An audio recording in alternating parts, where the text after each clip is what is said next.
Good day, students. Welcome to biology lesson. In our previous class, we started the topic pests and diseases of crops, and we're able to look at pests and diseases of crops. In our class today, we'll be looking at animal pests. Animal pests.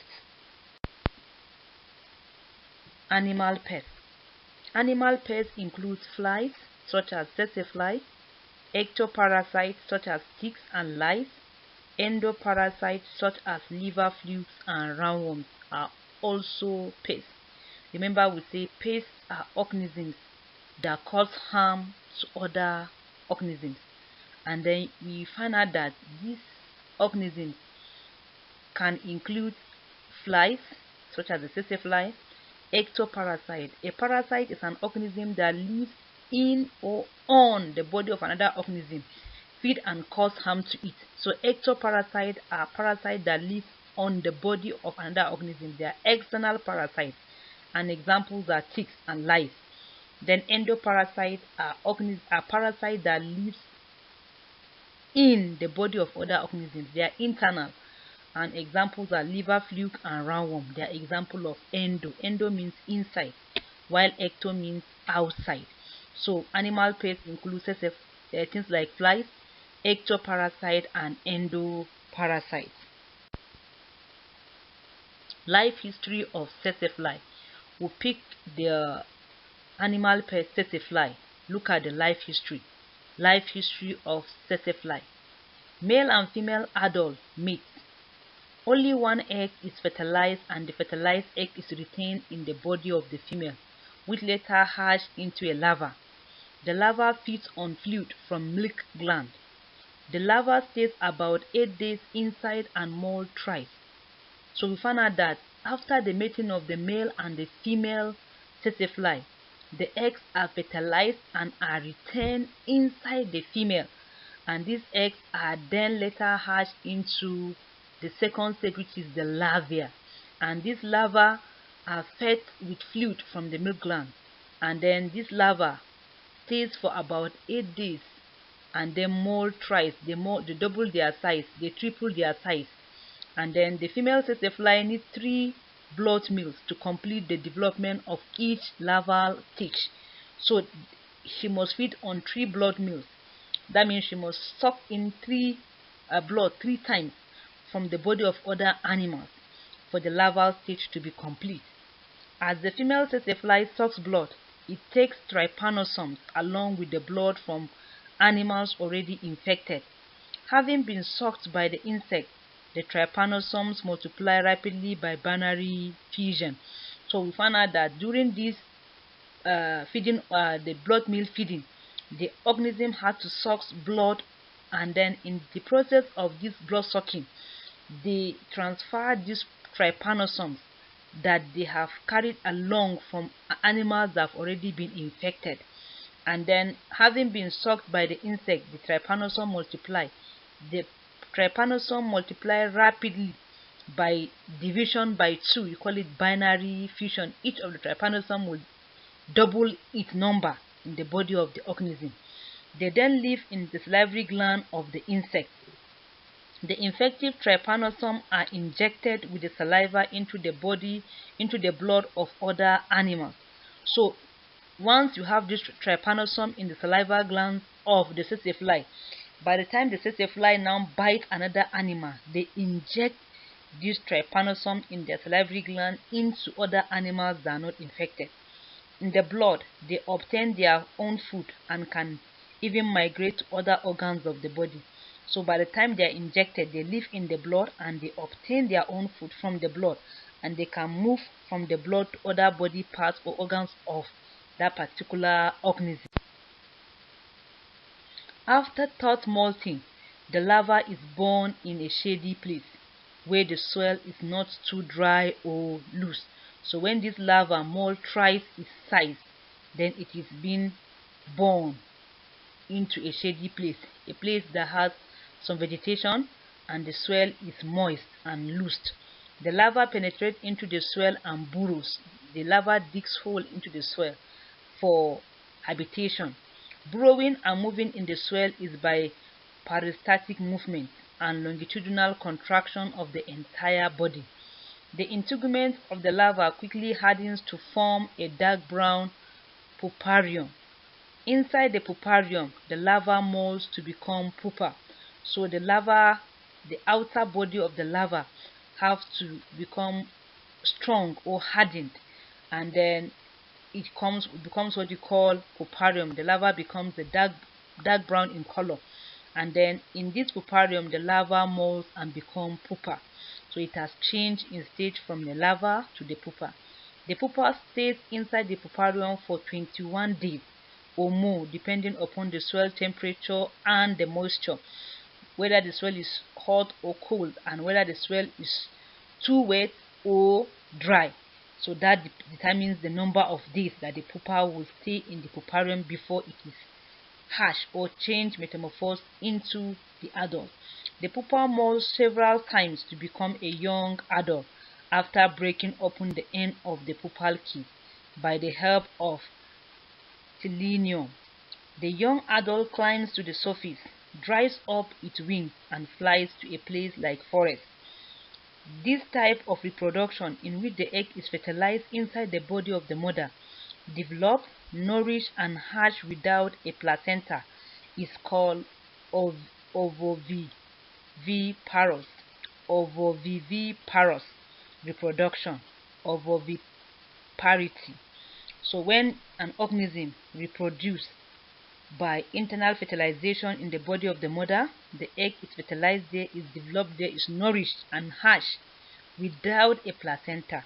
You call it ovoviviparous, or you can also call it ovoviviparity type of reproduction. That means the tsetsefly carry out ovoviviparous reproduction. Effects of tsetsefly. Effects of tsetsefly. That means from the life history, tsetsefly has 4 stages. So tsetsefly carry out a complete type of metamorphosis from the egg to the larva to the pupa to the adult. Remember, we say metamorphosis are a series of changes in the development of insects from egg to adult. So the tsetsefly has 4 stages. So it carries out a complete type of metamorphosis because it has all the 4 stages. Tsetsefly effect now. Tsetsefly transmit a protozoan parasite called trypanosome to cattle. Trypanosome causes sleeping sickness, anemia, loss of weight, and relapsing fever. So this trypanosome that is being transmitted by tsetsefly through its bite causes sleeping sickness. The animal sleeps without control, and also causes anemia, shortness in red blood cell, and also cause loss of weight and relapsing fever. These are the effects of tsetsefly bite. Control. The control of this pest is by clearing bushes around the breeding grounds. The breeding grounds of tsetseflies usually are in a grassy vegetation. So by the time we clear these grasses or clear these bushes, we destroy the breeding ground. 2. Spray the resting places of tsetsefly with DDT or other insecticide. Insecticide also kill the tsetsefly.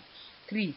Rear resistant cattle in an infected area. In an infected area that is already infested by tsetsefly, the herders or the farmers are encouraged to rear animals that are resistant to tsetsefly bite, resistance to sleeping sickness, like the Indama cattle. True. Lies. Singular. Louse. Lies, singular. Louse. That is the second animal pest. Lies are small insects without wings. Lice are small insects without wings. They are dorsoventrally flattened. They live under the hairs of mammals and feathers of birds. So you see these lice under the hairs of hairs of mammals and feathers of birds. They suck the blood of their host. There are 2 kinds of lice, namely body lice, e.g. chicken body louse, and 2. Biting lice of domesticated animals, e.g. bovicola bovis. So we have the body lice and the biting lice. We see the body lice in the body of chicken, and we see the biting lice in the body of the domesticated mammals. Life history of the lice. Adult male and female mate. The female lays fertilized eggs attached to the hair or feathers. The eggs hatch into nymph. The nymph mole tries to reach adult stage. Lice are spread through contact with infected animals. So we see after the mating of the male and female, the female will lay the fertilized egg and hatch it in the hairs or in the feathers, because we say you find them in the hairs of mammals or on the feathers of birds. So these eggs are hatched to the hairs of mammals or the feathers of birds, and then these hatched eggs are now changed into nymph. The nymph will mold to reach adults. So from this one we see that the lice has 3 stages: the egg, the nymph, and the adult. So the lice exhibit an incomplete type of metamorphosis. It has 3 stages in its development, and these lice are spread through contact with infected animals. The lice are spreaded from one animal to another through contact in between the animals. Effect of lice. Lice suck blood of their host. The chicken lice also attack and destroy the feeders. So the lice will suck the blood of the host and can also, if it is found in chicken, it can destroy the feathers of the animal. 2. Sucking of blood causes great irritation and restlessness, leading to loss of weight and poor egg production in birds. When these blood are being sucked, it causes great irritation to the animal, and the animal become restless, and this could lead to loss of weight and poor egg production in birds. 3. Heavy infestation of lice results to anemia due to loss of blood. So when these lice infestation are heavy, the animal will be infected with anemia due to loss of blood, because the blood are being sucked by these lice. Control of lice. Maintain good sanitation all the time. 2. Prevent overcrowding of reared animals. 3. Dip infected animals into a solution of 5% DDT or sodium fluoride or linden. Dip infected animals into a solution of 5% DDT or sodium fluoride or linden. These are ways we can control lice. So our assignment for this lesson is we're going to draw the life cycle of the tsetsefly and the life cycle of the lice. You will draw the life cycle of the tsetsefly under the notes of the tsetsefly. That's before you start copying the notes on the lice. You're supposed to draw the life cycle of the tsetsefly, and then after you copy the notes on the lice, you draw the life cycle of the lice, which is also louse. That's singular. Draw the life cycle of the louse under the control, while the life cycle of tsetsefly is to be drawn after the control of tsetsefly. And we'll see you next time. God bless you.